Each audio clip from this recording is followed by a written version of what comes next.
Untraceable, unknown and unpredictable.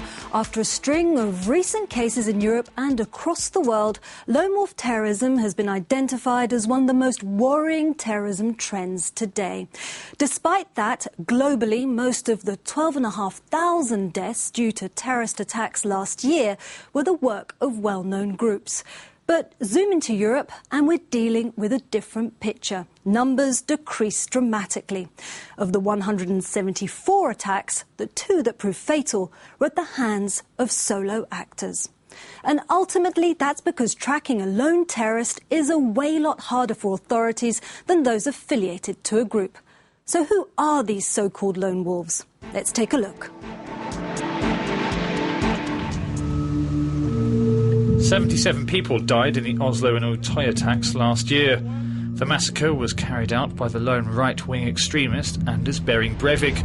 Although not a new phenomenon, lone wolf terrorism was suddenly thrown into the spotlight. American authorities have warned this is a major threat.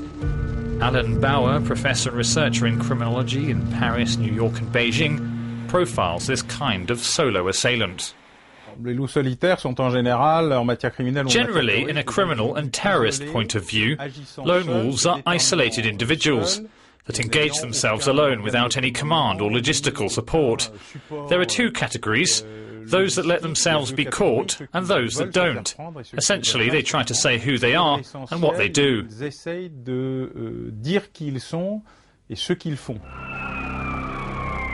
On the other side of the ideological divide, there's also evidence to show that Al-Qaeda has encouraged these types of actions.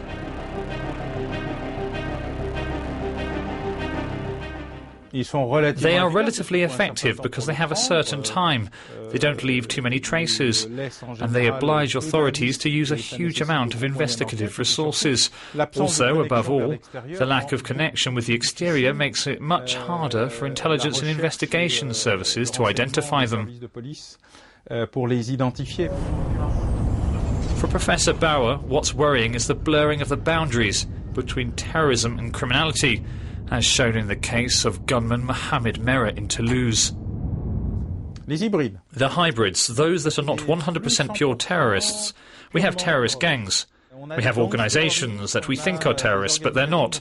But they're rather criminals or degenerated guerrillas. All a series of situations where the frontier between 100% terrorism and 100% criminality has been totally modified.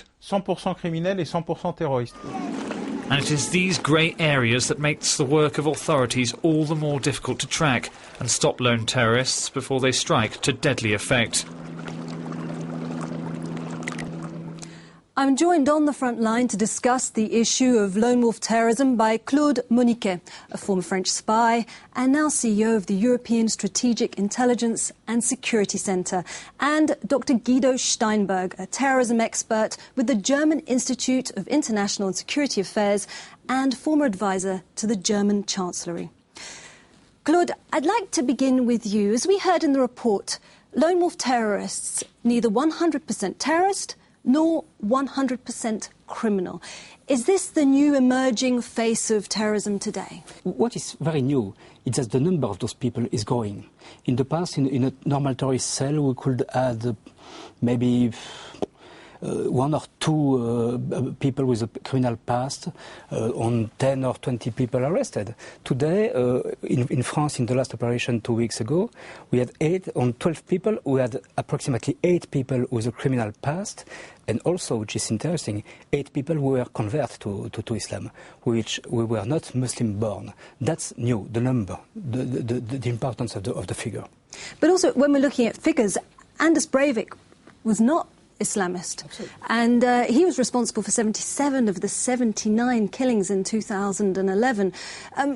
How different is he to other lone wolf terrorists? Well, he was successful. I think that's the main difference. We have seen similar cases for some years already. It has been a trend, at least since 2005 in Europe.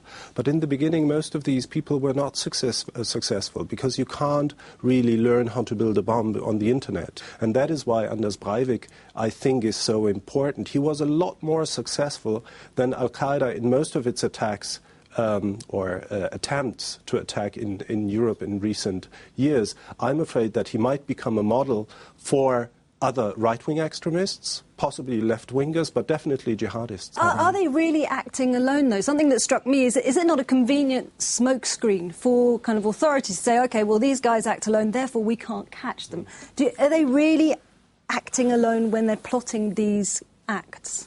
Not in all cases, and I have my doubts. In many cases, we had the suitcase bombers in Germany who failed to detonate a bomb in two German trains in July 2006, who were connected to, at least indirectly, to Al-Qaeda in Iraq through relatives in Lebanon. I have my doubts about the Mohammed Merah case, and I would not be surprised if the French authorities, in this case, of course, are extremely nervous, because if this came out, it would tell us something about mistakes. So Al-Qaeda, in its magazine Inspire, has called on its militants to act as individuals, as lone wolves. But is that more out of desperation because they're feeling, they're feeling the strain now because their operations are being dismantled, or is it is it a good tactic? I think it's both. It's the desperation because, of course, Al-Qaeda's threat of censor is just cornered today in the AFPAC region, Afghanistan, Pakistan. It is very difficult for them to move and to do things. Approximately three leaders of Al-Qaeda and 4 were killed or catched by the American or others the last 10 years. So they have no capacities today.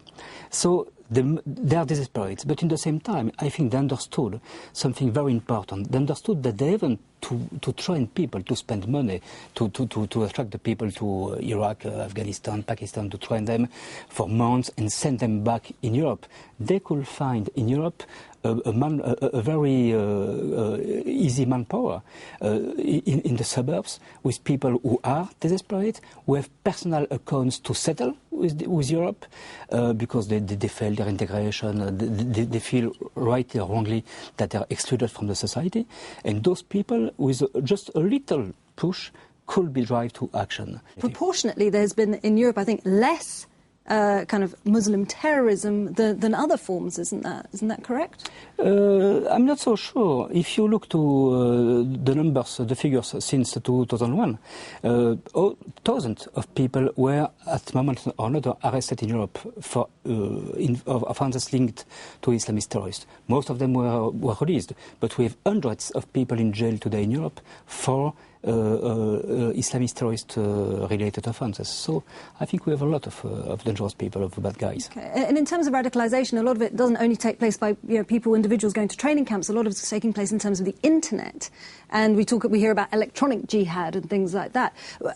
Is enough being done to counter that? Is it possible to counter that? It is very hard, but I think that's a crucial question, because I think that lone wolf terrorism and the internet are connected. Because otherwise, how do you get the ideas? I mean, this is how in most of these cases where we know that people have acted independently or relatively independent from a larger organization, the internet played a huge role, especially videos that these people saw. For example, the case of the German Kosovar who killed 2 American soldiers on Frankfurt Airport in March 2011. He was exclusively radicalized through the internet, and there is nothing you can do to eradicate the presence of these materials on the internet. Counter-terrorism isn't really following up then with the threat that we're facing. I think we are certainly not at our best.